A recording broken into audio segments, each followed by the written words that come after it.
Hello friends. आज हम बात करेंगे लेज़र हेयर रिडक्शन के बारे में।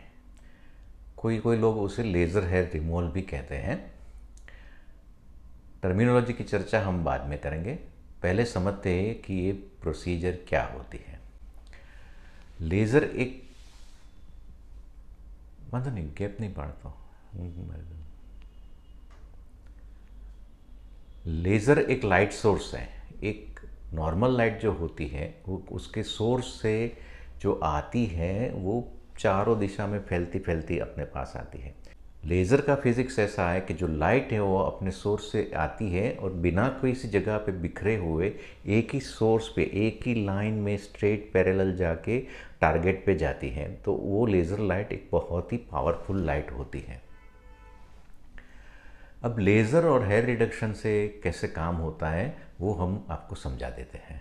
हम जानते हैं कि अपने बालों में थोड़ा ब्लैक कलर होता है उसको मेलानिन पिगमेंट बोलते हैं।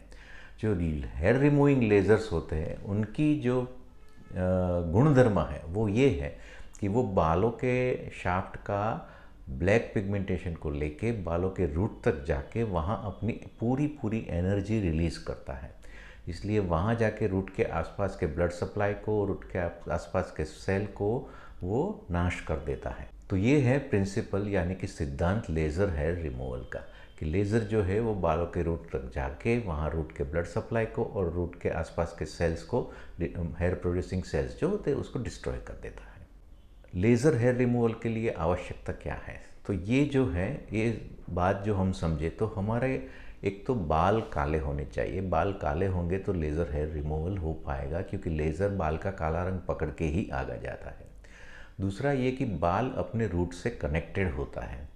वो कनेक्टेड नहीं होगा तो लेज़र इफेक्टिव नहीं रहेगा। जैसे कि अगर आपने वैक्सिंग करवाया, थ्रेडिंग करवाया, प्लकिंग करवाया, तो आपका बाल है, वो जो बाल है वो रूट से कनेक्टेड नहीं रहेंगे, तो लेज़र रूट्स तक जाएगा नहीं और सक्सेसफुल नहीं रहेगा। अगर आपने ब्लीचिंग करवाया है तो आपके बालों का जो ब्लैक कलर है वो टेम्पररीली ब्लीच हो गया, यानी कि वो वाइट हो गया। तो ब्लीचिंग करवाया है तो भी लेज़र का इफ़ेक्ट लेज़र हेयर रिमूवल के लिए नहीं होगा। मतलब ये हुआ कि अगर आपने पिछले 2-1 हफ्तों में वैक्सिंग, थ्रेडिंग, प्लकिंग या ब्लीचिंग करवाया है तो आपको लेज़र हेयर रिमूवल के सेशंस के लिए नहीं जाना चाहिए। और अगर शक्य है तो ये सब चीज़ें आपका जब तक लेज़र हेयर रिडक्शन का सेशंस चल रहा है तब तक अवॉइड करनी चाहिए। हेयर रिमूवल लेज़र कितने कितने टाइप्स के होते हैं? जो नॉर्मल हेयर रिमूवल लेज़र्स होते हैं और आम तौर पे 3 टाइप्स के होते हैं, जिसको अलेक्जेंड्राइड लेज़र बोलते हैं, डायोड लेज़र बोलते हैं और एंडी याग लेज़र बोलते हैं। ये तीनों की वेवलेंथ यानी कि लेज़र की वेवलेंथ जो है वो अलग अलग होती है। वेवलेंथ के हिसाब से उसका स्किन के अंदर, चमड़ी के अंदर कितना डेप्थ जाएगा वो भी अलग अलग रहता है। किस टाइप की आपकी स्किन है उसके हिसाब से ये मशीन सिलेक्ट होता है। आम तौर पे अपने इंडियन स्किन में, एशियन स्किन में डायोड एवं एंडी या ग्लेज़र काम करते हैं। आजकल जो मॉडर्न मशीन्स आते हैं वो ड्यूअल वेवलेंथ या ट्रिपल वेवलेंथ आते हैं, जिसमें तीनों टाइप की वेवलेंथ होती है, जो तीनों सभी टाइप की स्किन को ट्रीट करते हैं और सभी टाइप के बालों को करते हैं। यानी कि थिन हेयर होते हैं, मीडियम थिक हेयर होते हैं, ये थिक हेयर होते हैं, सभी को ये लेज़र ट्रीट कर पाते हैं। ये लेज़र हेयर रिमूवल प्रोसीजर है वो कैसे होता है? एक बार आप डॉक्टर से कंसल्ट करवाएंगे, आपको कौन से हिस्से का लेज़र करवाना है वो बताएंगे। आमतौर पे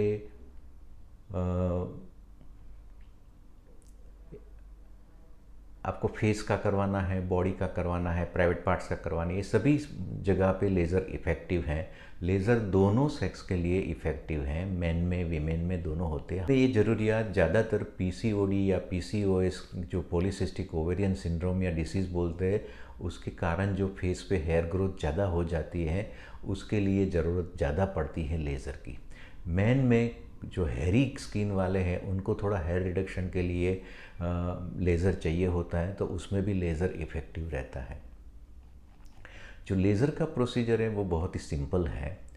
आप आएंगे, डॉक्टर कंसल्ट करेंगे, आपकी हेयर की टाइप, थिकनेस, आपकी स्किन की टाइप, थिकनेस वो देखेंगे और एक पावर सेटिंग डिसाइड करेंगे। आप एक बार एग्री हो जाएंगे, कंसेंट फॉर्म भरेंगे और लेज़र हेयर रिमूवल का प्रोसीजर शुरू होगा।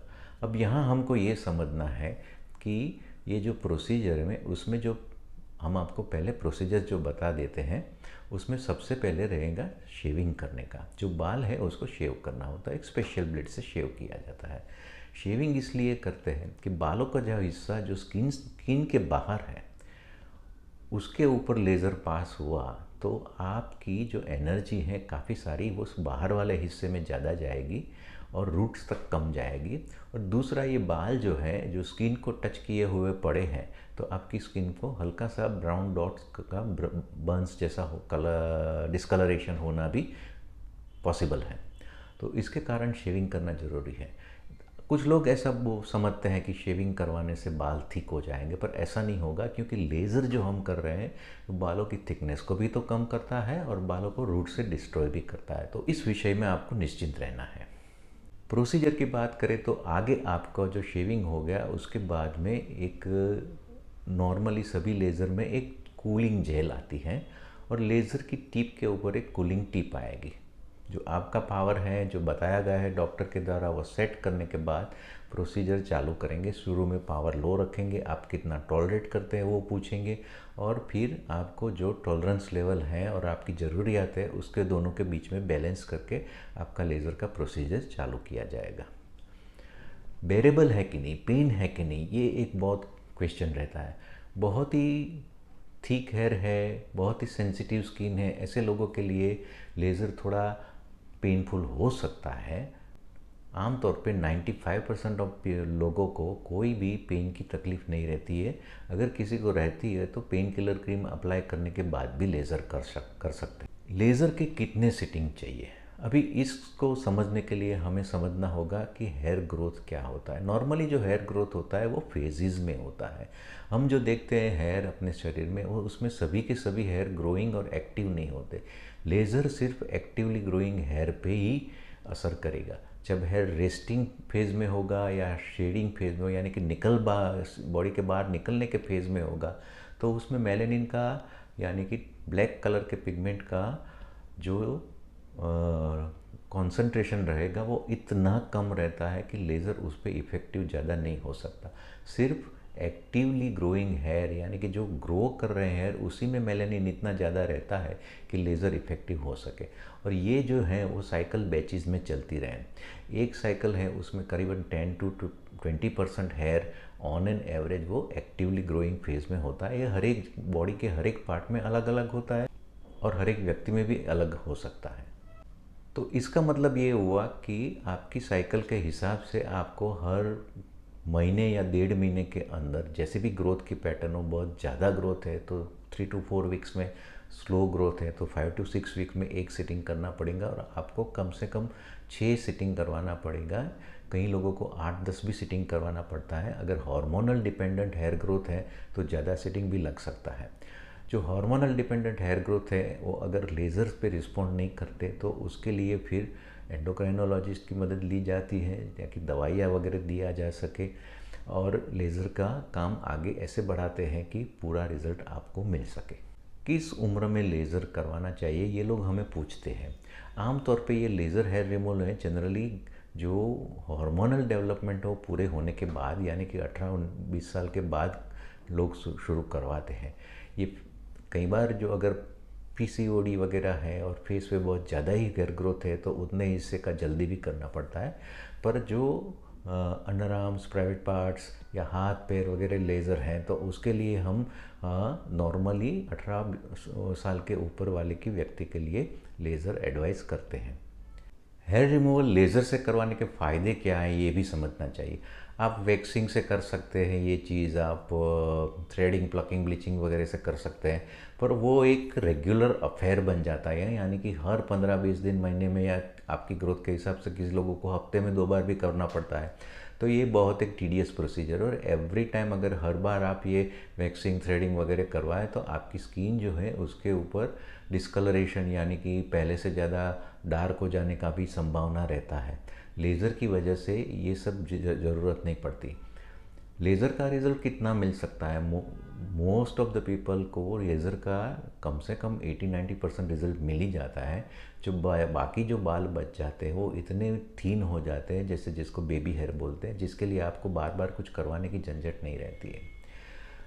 कई बार ऐसा होता है कि शुरू में बहुत ही अच्छा रिज़ल्ट मिल गया, पर बाद में आपको 1 साल 2 साल 3 साल के बाद कोई कोई जगह पे छोटे छोटे बालों के पैच आते हैं, तो उसके लिए आपको सेशन लेना पड़ता है, जिसको टच अप सेशंस बोलते हैं।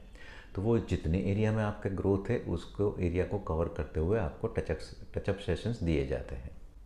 लेज़र करवाने के बाद केयर क्या लेनी है?